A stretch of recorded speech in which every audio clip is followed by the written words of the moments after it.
Առաջնալիքի ուղիղ եթերում առավոտ լուսոն է, սիրելի հեռուստադիտողներ, եւ առաջիկա րոպեներին մենք խոսելու ենք կրթական մի շատ կարևոր թեմայի մասին, որովհետեւ Հայաստանի Հանրապետության կրթության, գիտության, մշակույթի եւ սպորտի նախարարի հրամանով հաստատվել է մասնագիտական ուսումնական հաստատության ընդունելության նոր կարգ։ Այս կարգի մանրամասները մեզ ներկայացնելու է կրթության, գիտության, մշակույթի եւ սպորտի նախարարության մասնագիտական կրթության եւ ուսուցման վարչության պետ Գայանե Արզումանյանը։ Բարի լույս, Տիկին Արզումանյան։ Բարի լույս։ Շնորհակալ ենք, որ օրը մեզ հետ եք սկսում եւ խոսելու ենք նոր կարգի մասին։ Կարող ենք ուղղակի արագ ասել, ինչն է փոխվել։ Շնորհակալ եմ հրավերի համար, շնորհակալ եմ հարցադրումների համար։ Այո, նախարարի հրամանով հաստատվել է նոր կարգ, բայց նոր կարգում շատ փոփոխություններ արվել են հեշտացնելու եւ ավելի թափանցիկ եւ հաշվետվողական լինելու համար։ Նորություն չեմ ասած լինի, եթե ասեմ, որ արդեն քանի տարի է էլեկտրոնային համակարգով է լինում մասնագիտական ուսումնական հաստատություն ընդունելությունը։ Այս տարի եւս պարզապես հարթակը փոխվել է, դիմորդ կետեմ այլևս չի, այլևս ես եմ հարթակում քաղաքացին պետք է գրանցվի, նույնականացվի եւ հետո նոր արդեն հայտագրման համակարգով համապատասխան հաստատության եւ համապատասխան մասնագիտության համար հայտագրվի։ Փոփոխությունը կատարվել է այն իմաստով, որ քաղաքացին եթե չափահաս է իր հանրային ծառայության համարանիշով պետք է հայտագրում իրականացնի, իսկ եթե անչափահաս ծնողի եւ միայն նրա օրինական ներկայացուցչի միջոցով։ Փոփոխությունները միայն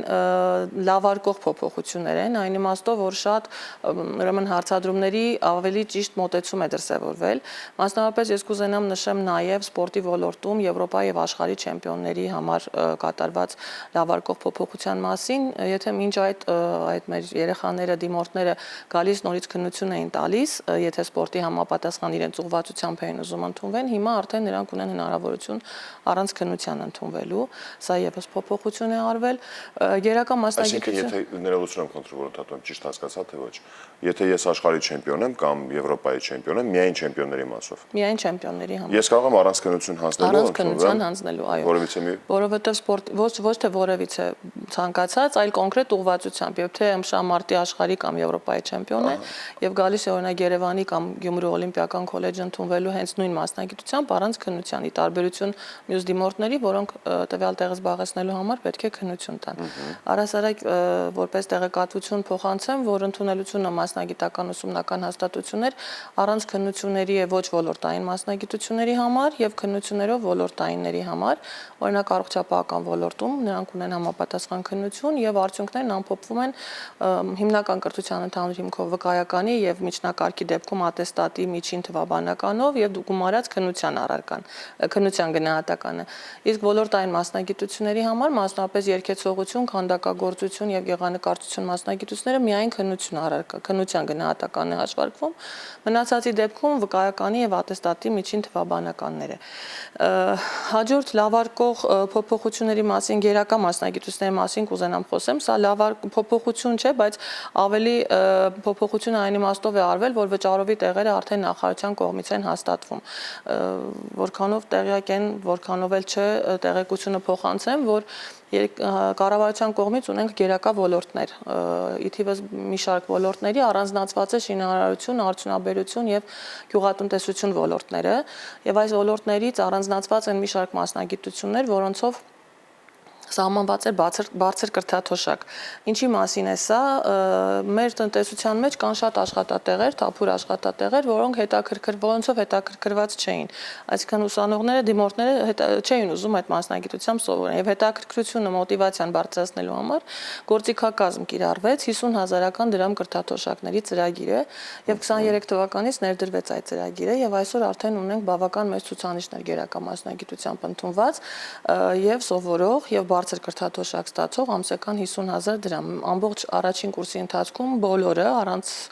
եւ անվճար եւ վճարովի ընդունվածները ստանում են, հետագայում արդեն այստեղ ուսումնական հաստատության խնդիրն է, որքանով նրանք կարողանան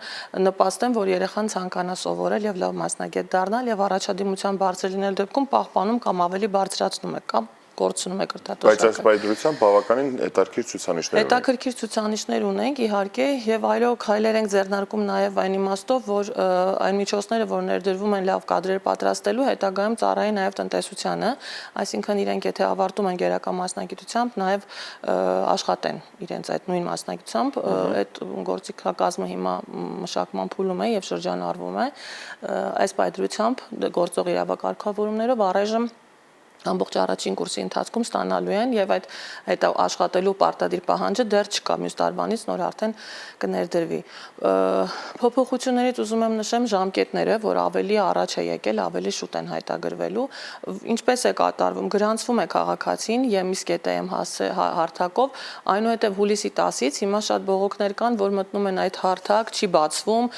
համակարգը չի գործում, խոսքը համակարգը չգործելու մասին չի, պարզապես հուլիսի 10-ից նոր համակարգը կակտիվանա։ Հուլիսի 10-ից երբ որ կակտիվանա, քաղաքացին կգրանցվի, այնուհետև հայտագրման էջ կմտնի եւ ունի հնարավորություն ընտրություն կատարելու կամ հաստատությունով կամ մասնագիտությամբ։ Այսինքն, եթե օրինակ քաղաքացին արդեն իսկ հստակ գիտի, որ օրինակ ընդունվելու է ինֆորմատիկայի պետական քոլեջ կամ չգիտեմ մարզային, ասենք Արարատի տարածաշրջանային պետական քոլեջ, ընտրում է տվյալ քոլեջը եւ իր համար բացվելու է տվյալ քոլեջում գործող մասնագիտությունների ցանկը եւ այդտեղ երևալու է տվյալ մասնագիտության համար հատկացված անվճար եւ վճարովի տեղերի քանակը։ Ինքը կընտրի իր մասնագիտությունը համապատասխան հայտագրմամբ եւ արդեն մրցույթը կամփոփվի եւ կարող է ընտրություն կատարել նաեւ մասնագիտությամբ, այսինքն եթե ինքը չգիտի, որ հաստատությունում ինչ մասնագիտություն կա, բայց ինքը մասնագիտության հարցում կողմնորոշված է, կարող է ընտրել մասնագիտություն եւ համակարգը կբերի բոլոր այն հաստատությունները, որտեղ ուսուցանվում է եւ տվյալ մասնագիտություն։ Իսկ եթե պարզապես ավագ դպրոց են ուզում դիմել։ Ավագ դպրոցինը նույն հարթակով գրանցվում են, բայց ավագ դպրոցի հայտագրման համակարգը այլ է։ Հիմա խոսում ենք մենք մասնագիտական ուսումնական հաստատություններում ընդունելության մասին։ Ըստ էության կարգում բավականաչափ փոփոխություններ արված են, բայց քաղաքացիների գործն ավելի հեշտացնելու համար է արված եւ գլխավոր շեշտադրումը ի սկզբանե պետք է ասեի, բայց հիմա լրացնեմ, թվայնացումն է, որովհետեւ քաղաքացին երբ որ իր ՀԾՀ-ն հանրային ծառայության համարանիշը մուտքագրում է,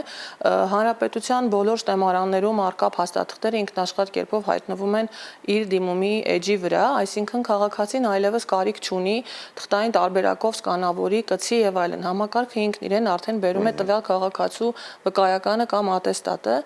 Գիտենք 20 թե 21 թվականից արդեն իսկ էլեկտրոնային տարբերակով են ավարտական փաստաթղթերը եւ միայն PDF տարբերակով կկցվեն նախկին շրջանավարտները։ Օրինակ, եթե ես այս պահին որոշեմ, որ քոլեջում պետք է ընդունվեմ, միանշանակ իմ վկայականը կամ ատեստատը թվային հարթակում չկա, ես պետք է սկանավորեմ եւ կցեմ։ Եվ դրանից բացի բոլոր շտեմարաններում, ասենք ԶԱԳՍ-ի կամ չգիտեմ, հանրապետությունում գործող բոլոր շտեմարաններում տվյալ քաղաքացու վերաբերյալ անհրաժեշտ ինֆորմացիան համակարգը ինքնաշխատ ճանաչում եւ ներբեռնում է հայտագրման համակարգ։ Իսկ սա նաեւ սոցիալական կարգավիճակին է վերաբերում ընտանիքի Ամեն ինչին, այո, նրա սոցիալական անապահովության վերաբերյալ փաստաթղթերը, այսինքն հեշտացրել է այն իմաստով, որ ավելորդ բյուրոկրատիա, թղթաբանություն, քաշքշուկ, այս հաստատություն գնամ տեղեկանք վերցնեմ, նման բաներ հնարավորինս բացառվելու են, որովհետեւ ես եմ համակարգով, երբ որ մարդը նույնականացվում է, այսինքն ինքը որտեղ որ գրանցված է, նրա մասին ինչ ինֆորմացիա կա, համակարգը բերելու է։ Մյուս կարևոր փոփոխությունը, որ էլի լավարկող է, նախկինում գործող իրավակարգավորմամբ հազարական դրամներ էին հավաքվում դիմումի հետ միաժամանակ, մասնավորապես միջին մասնագիտական կրթական ծրագրում, արհեստագործականում չէ։ Հիմա հանված է նաև այդ 1000 դրամների պարտադիր պահանջը, չկա այլևս, վճարումներ չունեն իրականացնելու։ Նախկինում ըստ էության հավաքագրվում էր այդ գումարը, երևի թե տեխնիկական թուղթ, քսերոքս եւ այլն, հիմա քանի որ հնարավորինս թվայնացրել ենք, բացառվել են նմանատիպ բաները, այլևս դրա անհրաժեշտությունը չկա եւ ավելորդ քաշքշուկից ու ավելորդություններից խուսափելու համար հանվել է այդ պարտադիր պահանջը։ Իսկ եթե երեխան ունի առանձնահատուկ պայմանների կարիք, սա եւս ինքնաշխատ կերպով եթե նրա տեղեկատվությունը այո ստեմարաններում արկա է, համակարգում գալու է, Ուրեմն ասեմ, հաստատությունների վրա դրված է պարտադիր պահանջ համապատասխան պայմաններ ապահովեն երեխաների համար, մատչելիությունը ապահովելու համար, նման առանձնահատուկ պայմանների կարիք ունեցող երեխաների եւ նաեւ բոլոր այն դեպքերում, եթե օրինակ մարզերում որոշ դեպքերում պիլոտային ծրագրով դրվել էր, որ առարկաներ կան, որ չեն գնահատվում, նմանատիպ դեպքերում եւս կարգավորում է սահմանվել, առանձնահատուկ պայմաններ կարիք ունեցող երեխաները կարող են ընդունվել, բացառապես այն դեպքերում, եթե անցողիկ շեմն է հաղթահարված եւ չեն կարող ընդունվել այն դեպքում, եթե տվյալ մասնագիտության համար, օրինակ, ասենք մրցութային առարկա սահմանված է կենսաբանություն առարկան, բայց նա չի ուսումնասիրել, բայց եթե կենսաբանություն օրինակ կարիք չլինի, բայց ինքը չի ուսումնասիրել, ինքը միանշանակ կընդունվի իր ատեստատի ամենանվազ առարկաների դեպքում։ Մի կարևոր փոփոխություն եւս նախկին իրավակարգավորումներով ունենք արտոնություն ունեցող 3 օրենսդրության շրջանակներում շահառուներ, մասնավորապես ուրեմն առանց ծնողական խնամքի մնացած երեխաները, զինծառայության եւ զինապարտի կարգավիճակ ունեցող ուրեմն անձանց վերաբերյալ օրենքի շահառուները եւ հաշվանդամության մասին օրենքի շահառուները նախկինում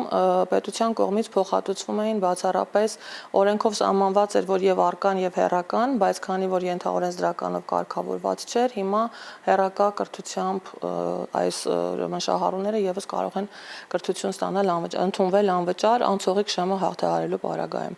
Այսինքն, եթե անգամ անցողիկ մինիմալ իրանք հավաքեցին եւ այդ շահառու են իրանք հանդիսանում, նրանց համար առանձին քվոտա է սահմանվում։ Բարդ մի քիչ, բայց շատ լավ փոփոխություն է, որովհետեւ Իսկ ինչպիսի արձագանքներ ունենք այս լավ փոփոխությունից հետո։ Հետաքրքիր բան կարող եմ ասել, ցանկացած նոր բան դժվար է ընկալվում հանրության կողմից եւ փորձում են ամեն ինչի մեջ վատը տեսնել, ինչեւ որ չես մեկնաբանում, չես բացատրում, որ սա ընդհանրապես լավարկող էր եւ ձեր համար էր արված։ Արձագանքները միանշանակ չեն, կա եւ լավ եւ վատ, ովքեր հասկանում են, կարդում են, ընկալում են, դրական են արտահայտվում, իսկ ովքեր էլ որ ուզում են ամեն ինչի մեջ վատը տեսնեն, միանշանակ կտեսնեն։ Հիմնականում բողոքում են, որ նոր կարգ եք գրել, նոր կարգ չենք գրել, պարզապես